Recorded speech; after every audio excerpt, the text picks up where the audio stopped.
Lahat daw ng klase ng bilog na prutas. O ayan, bilog. O lahat ng bilog na prutas ha. Mix na yan, mix. O tagtatatlo para I love you. O. Bilog yan, bilog. O bilog. Lahat ng klase ng bilog na prutas sama natin. Ito. Tagtatatlo lang ha. Para ano? Okay lang yan. O tagtatatlo lang. Kasi pang New Year lang naman yan eh. Pinya ba? Bilog ba ang pinya? Hindi naman bilog ang pinya. Oh, pwede. Sasabihin natin kay baboy, ang may ganap ng baboy. Oh, bilog. Dalawang pinya, pwede na yan. Yo! Dali lang, hanap pa tayo. Hanap pa tayong bilog. Oh, ito, bilog to. Bilog. Oh, ito, bilog. Bilog. Lahat ng klase ng bilog, bigay mo.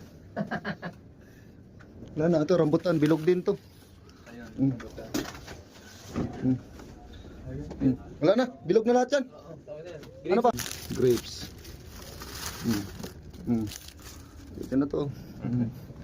Dali lang, hindi nga pagkatanang yung tatlong klaseng grapes. Baka masita kami dyan sa ano? Kasi ka dyan, sabi mo sa loob.